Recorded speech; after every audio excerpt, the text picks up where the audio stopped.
I am cindyann, and I help successful divorced women to attract a healthy relationship where they feel deeply secure and fulfilled without the fear of making a mistake again or ending up alone.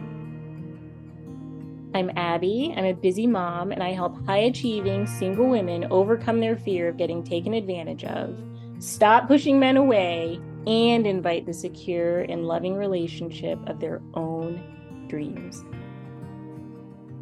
I'm Emma, and at 46, I attracted my first healthy relationship after overcoming my chronic people pleasing. I now help successful single women to find the loving and committed relationship they have always desired. Join us for coffee and coaching conversations, where 3 experienced coaches answer your love and dating questions. See you there.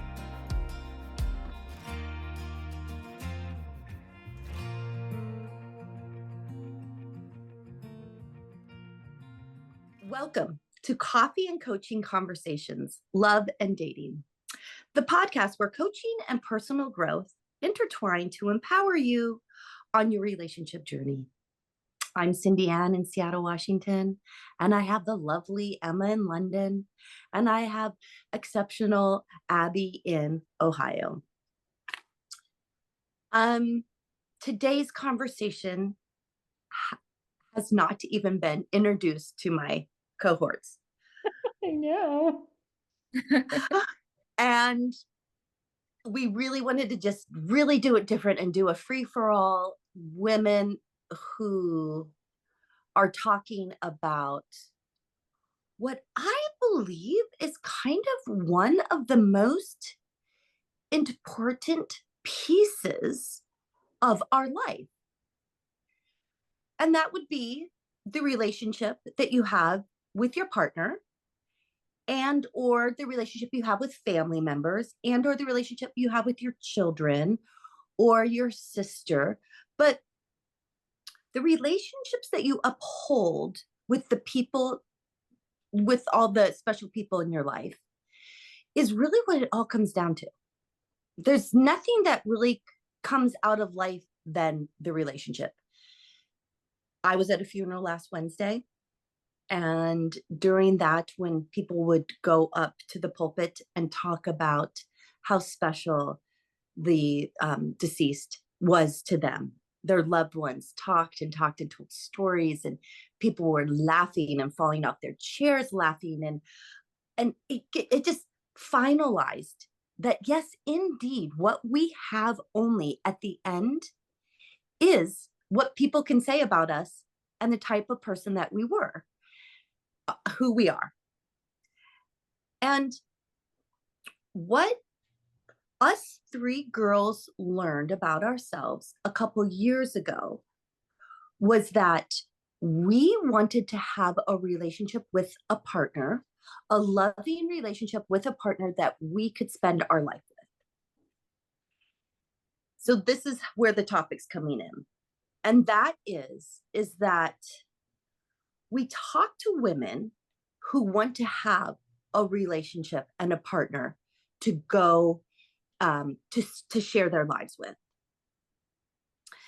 But the getting off of your couch, not watching Netflix alone anymore on a Saturday night, what we're trying to do is spark that feeling in you as to why you want a relationship more than just because you don't want to be alone on Saturday night anymore.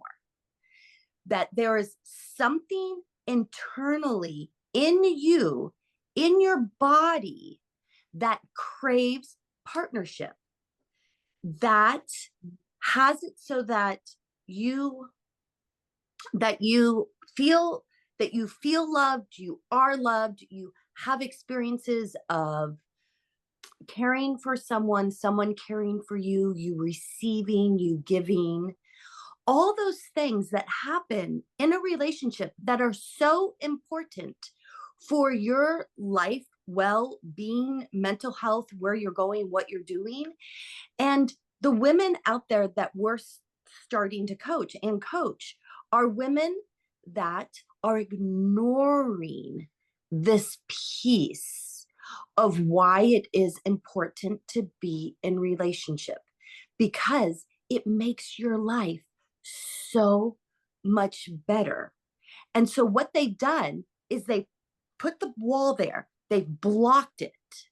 So what we want to do in this podcast is open up that feeling, literally open you up, open your heart, open every part of your being to say, this is the reason I want the relationship. Does that kind of make sense, girls? It was a really long intro. Yeah, no, I I, love that. We actually just talked a little bit about it earlier, not knowing that this was going to be our topic. I didn't know that, at least, cindyann, about sort of your why being bigger than your fears or your barriers, different things like that. So, and I think that's really amazing. Um, Even if I were to give a little bit of an anecdote, so I'm in a wonderful relationship right now, and I had to overcome some of my own blockages and barriers to being able to get into to like even sort of meet the man at all, right? mm, Um, and yet there are, as you get closer to someone, there are still these things that come up that feel very much like they did in the beginning. Like there's this like, little person in your head that wants to feel a little bit, self-protective or fearful of taking a next step, even if it's something you really want. And I love what you just said about focusing on that why, and seeing if that is something that can um, be your first step to pulling you out of the fear that's crippling you. And in a sense, that's kind of what it's love like. it. It's what it Yes. that's the reason why, women are single for so long who say that they really want to be in a relationship, is that they're feeling, they're sort of crippling themselves, or they're in this sort of this paralysis. There is a woman that I talked to recently who um, was just endlessly critical of every person she met on a dating app, and she even showed me like her her like screenshots of the messages, and this person like asked her some questions, and she said that just felt too intrusive. He asked her what she was looking for, and she's like, oh, it must be a red flag. I just because he wanted to know. And then he went on and said, oh, I'm so sorry if you're bothered, because she responded sort of, aggressively. And then he's like, I'm sorry about that. I'm just really interested in finding something serious. And that's why I'm asking questions that are more, more serious. And she took offense to that too. And I was just sort of like, there's so many things that are getting in the way. And if we're able to step away from all of those little details and step into what it is that we really want, sometimes that can help Mm-hmm. get things in perspective. So, and even just energetically, it can help to dissolve some of that, when you Mm-hmm. step back and say, this is what I want, and you ask yourself if this is starting to feel like that. What do you think, Emma? Yeah, no, I agree. I think, I know now, having worked with my coach, that I was doing certain things that were self-sabotaging, basically. So, Mm-hmm. I said, oh, I want to meet someone, but then I was doing or saying or thinking certain things that were stopping me from meeting that person, both on a practical level and on an energetic level. Emma, Um, can you give a specific example? I'm sorry, am I putting you on the spot? What would be, um, how would you, because our listeners is so important for them to yeah. hear. Okay. Okay, let's see if I can think of something. Um,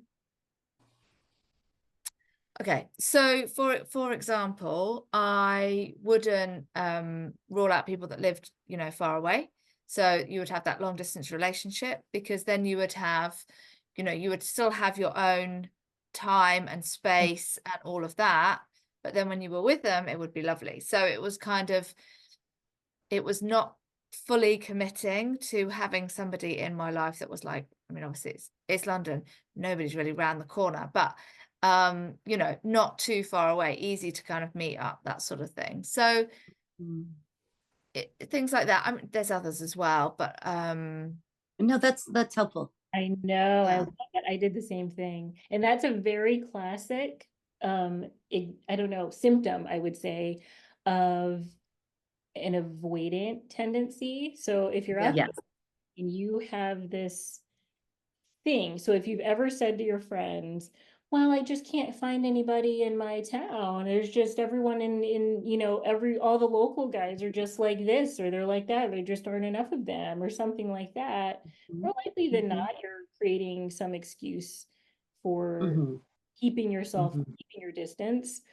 So Yeah. you're not Mm-hmm. able to like really get to know somebody except on like, you Mm-hmm. know, once a month, you know, for a couple you know what I mean? When you're just Yeah. getting to know, so you're not willing to get close to somebody, you know, Mm-hmm. because they live, you know, flight, you know, plane flight Yeah. away, something like that. So I was totally there. So Mm-hmm. I agree, you know, and Yeah. women will put that stuff ahead of what they really want, you know. Mm-hmm. So, and for Yeah. me, it really took, just like, you know, I mean, it took it took sitting down and asking myself, and actually with a coach. So this is with the help of a coach, you know, what it was that I actually wanted and what that would feel like, and sitting with it long enough to let that desire kind of outweigh those fears, because the heart of it was this fear of intimacy for me.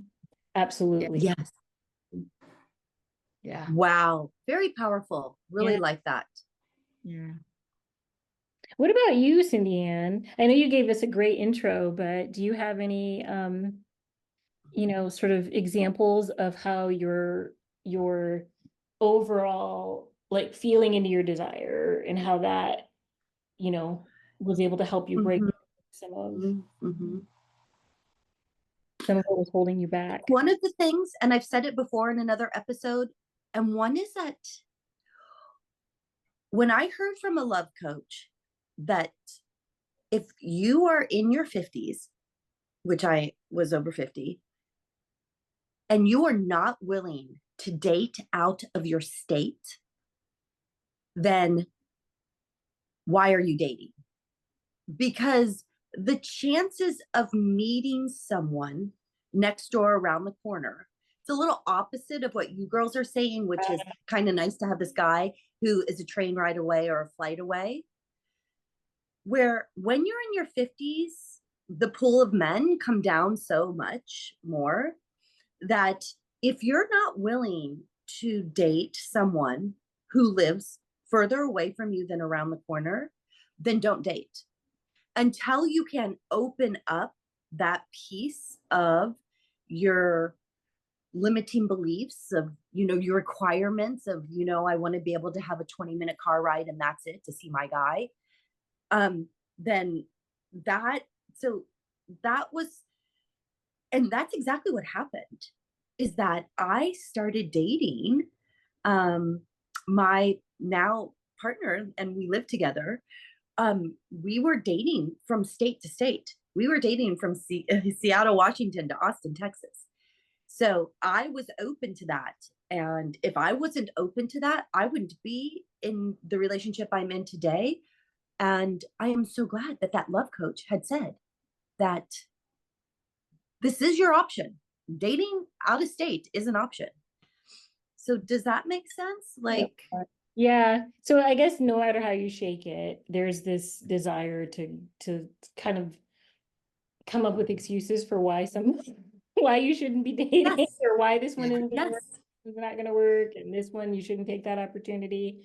So, you know, even Yeah. if it's differently when you get into a different state of age bracket, and that means you need to expand your circle, as opposed to, yes, you know, what might be different for, say, you know, women who are in their 30s or possibly 40s too, where they just are, you know, and they're sort of limiting themselves from connecting with people who are right there because of, you know, probably similar energies. I don't know. Like, would you say that it was because of, in like, a fear of getting into the, like, kind of having sort of that parts, like, warring with each other, or like what was your initial hesitance for being able to expand your dating circle, cindyann?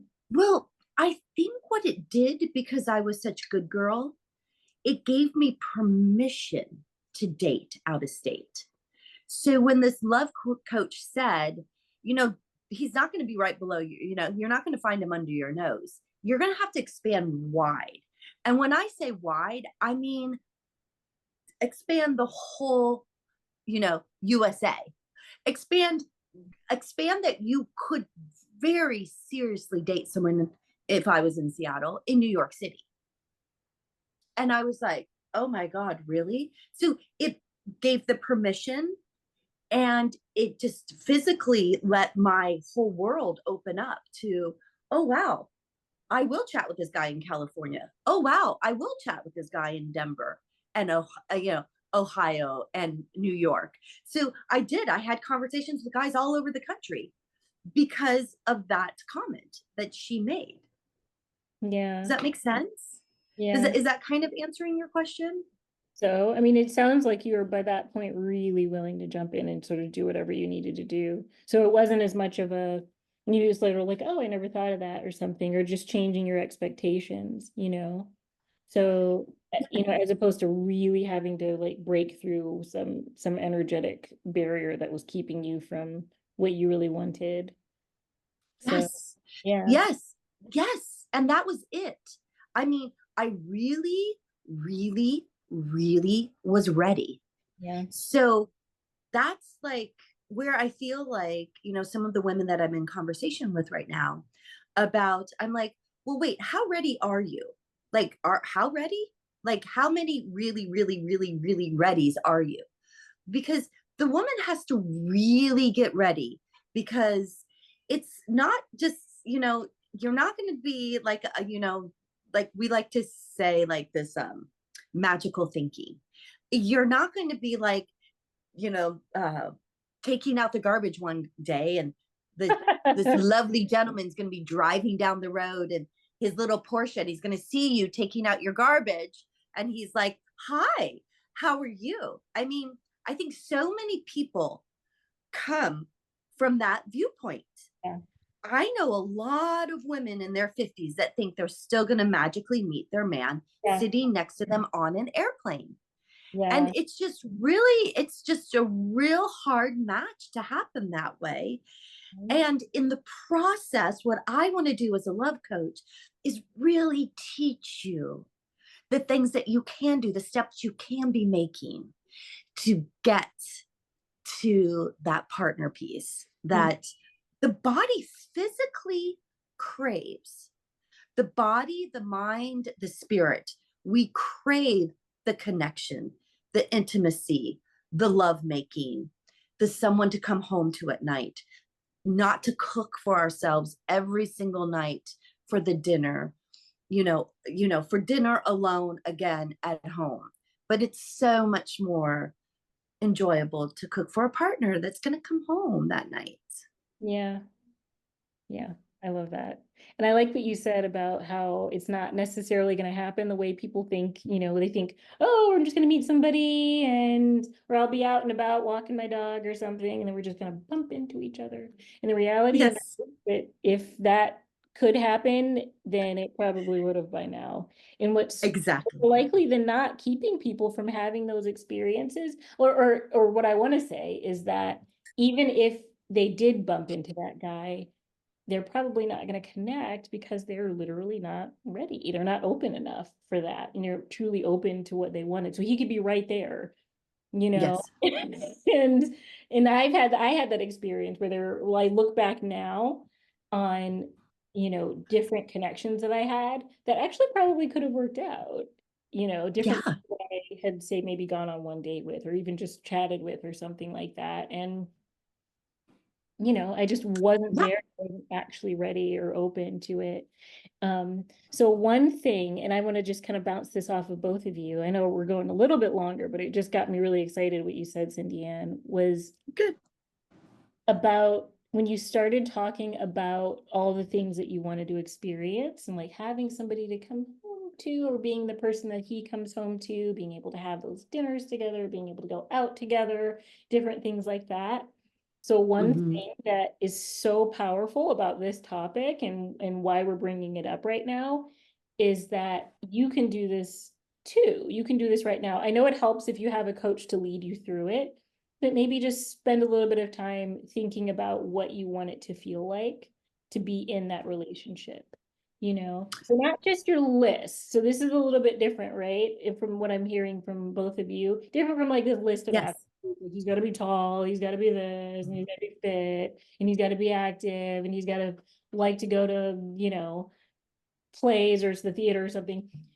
But how do you want that experience to feel? You know, and it can even be on a day to day. So, and that kind of takes you into that space, like that pulls you forward enough to actually do something, you know, and not stop Yes. yourself or sort of like self-sabotage. So, Yes. yeah. Definitely. I think it's so important to, I mean, I think often people have too long a list as well. We need to focus on the sort of the values and those sorts of things. But putting that aside, yes, it's really important to think about how you feel about yourself if you're in that kind of relationship, and how it would feel to be in that relationship with the man. So yeah, definitely.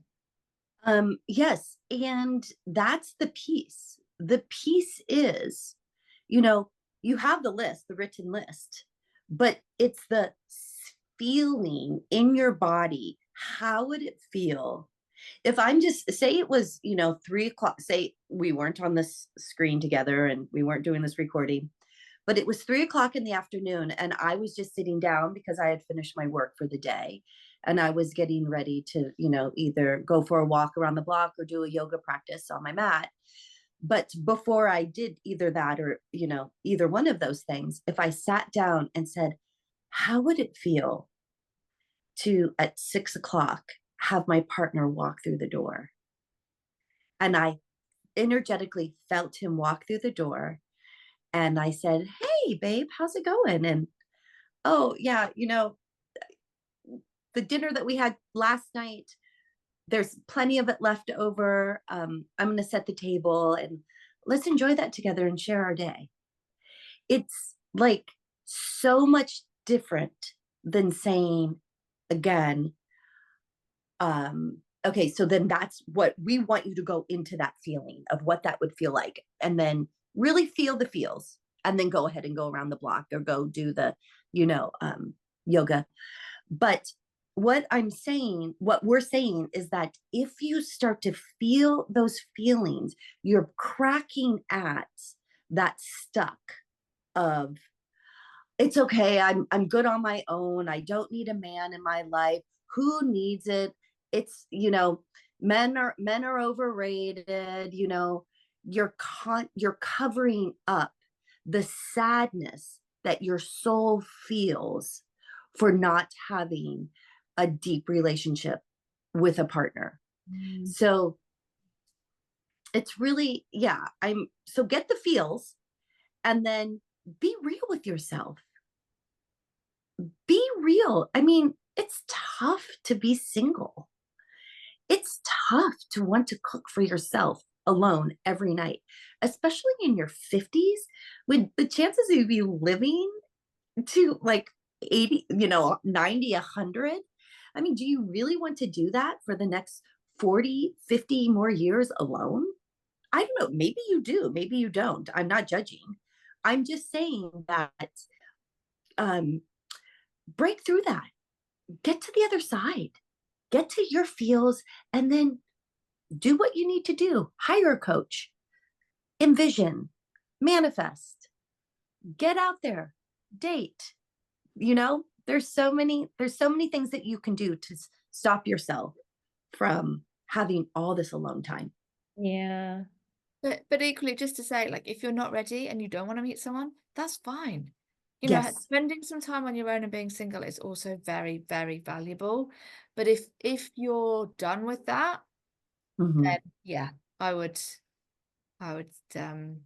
recommend the kind of the things Mhm. that we've just been talking That sort about. of exercise. Yeah, because oftentimes we, like the women that we're talking with too, absolutely, they're the ones that are saying outwardly that they really, really want this, and why isn't it working out? And I'm just not meeting anybody, or there's nobody nearby, or there's nobody, Mhm. or whatever. They've just sort of got all of these excuses and reasons why not, and they're sort of existing in this fear, or they're existing in whatever, that's keeping them back. And doing this, Well, really feeling into the why, yeah, is that first really powerful step out of it. If you deep down inside know mhm. what you want and you're unhappy where you where you are, Yes. Yes. So, yeah. Yeah, because I think that there's so much to be said for the continuing to cover up, I'm fine, I don't need a relationship. We're really deeply, if you sit down on the couch all alone at 3 o'clock in the afternoon, I am really lonely. I really want to have a partner in my life. Mhm. So acknowledge that and then go forward. But yeah, I mean, just such good stuff that Yeah. we just covered, because I mean, I feel like I could talk about this for a long time. And I feel like when we have done topics in the past on, like, 3 red flags, or what's a green flag for a guy to go on a date with, like we do all these different kind of topics. But I think for us to get to the core of where your heart and soul is, in where you want to go with your life, in having a partner or not, not having a partner, spending the rest of your life alone is totally okay. But if that's you, you're not watching this episode right now. But if you want if you want to share your life with someone, there is 100% the possibility of that happening. And Mhm. there's just a few steps and shifts that you need to make to get there. Absolutely. Wonderfully put, cindyann. Well, I'm gonna end it at that. That was so beautiful. So, Okay. anyone out there would like to find out how to break through your specific barriers, just like we talked about, to experiencing the love that you've always wanted, be sure to click on one of our links in the description below to schedule a free one-on-one breakthrough session. We'd absolutely love to help you receive the loving, long-term relationship that you have absolutely always wanted. See you in the next episode. Bye. Bye. Hi.